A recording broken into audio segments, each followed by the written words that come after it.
يا مساء الفل عليكم. أنا سارة ودي حلقة جديدة من بودكاست ما حدش قال لنا كده. احنا كبشر بنحب نختصر التجارب في جملة ونحب نحط الحكمة في شكل مثل شعبي، بس مش كل الأمثال اللي ورثناها صح.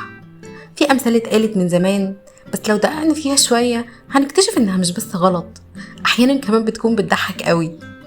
فالنهاردة هنسافر سوا في عالم الأمثال الشعبية ونشوف إيه الحكايات وراها وإيه الخرافات اللي صدقناها من غير ما تفكر. عشان كده حلقتنا النهاردة اسمها أمثال على الفاضي.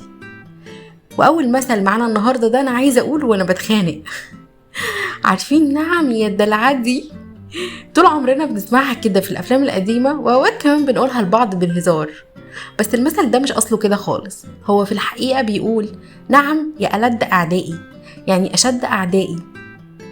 وتاني مثل بقى بنقوله إيه؟ بنقوله لما حد يعمل لنا حاجة كويس وهو كتر ألف خيرك. يعني إيه ألف خيرك؟ مش راكبة صح؟ هو صح منه بقى بيقول كتر ألف غيرك. وتالت مثل معانا بنقوله لما نبقى قاعدين في أمان الله ونلاقي حد رمى جتته علينا وإحنا أصلا ما عملناش حاجة. المثل ده بيقول كافي خيري شري، بس لو ركزنا فيها شوية هتلاقي الجملة برضو مش متركبة على بعضيها، عشان الصح بتاعها هو كافي غيري شري، وأعتقد إن كده أوقع. ورابع مثل معانا بيقول إيه؟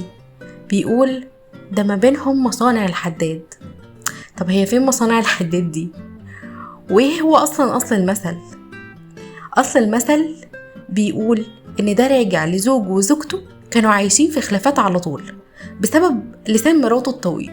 فالراجل الغلبان ده جاب قرص حديد وعصاية وخلى ابنه يضرب عليهم، وفضل ماشي لحد ما وصل لمكان اختفى منه الصوت، وعمل خيمة تانية بعيدة عن زوجته عشان يقعد فيها، عشان مراته كانت مزعجة جدا. فعشان كده الناس كانت بتقول عليهم المثل ده. بس أصل المثل هو بينهم ما صنع الحداد، اللي هو حتة الحديدة اللي الحداد عملها.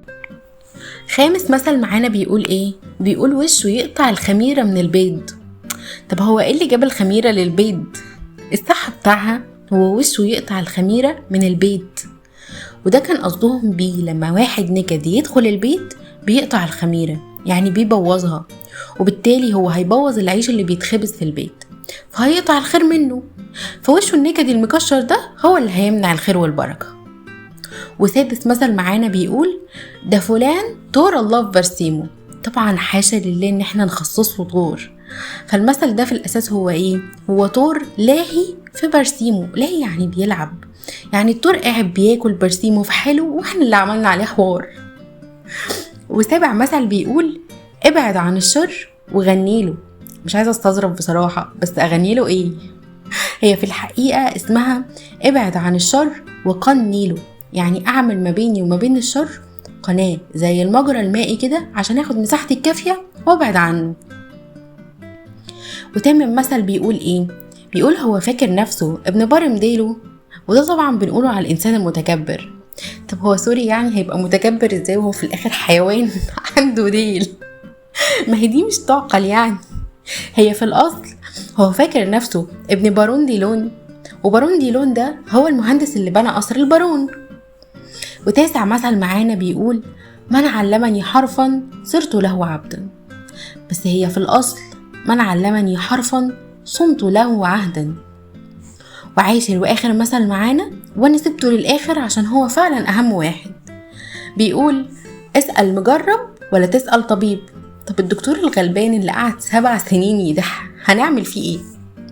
هي اسأل مجرب ولا تنسى الطبيب.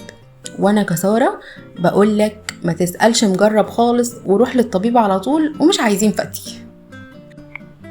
وفي الاخر انا عايزة اقول لكم ان الامثال دي مش كتاب مقدس ولا هي قانون، دي مجرد كلمات من زمن فات، والزمن طبعا بيتغير، فقبل ما نردد وخلاص نفكر شوية في اللي بيتقال. ومن هنا للحلقة الجاية يا رب تكون ايامكم حلوة زي ابتساماتكم.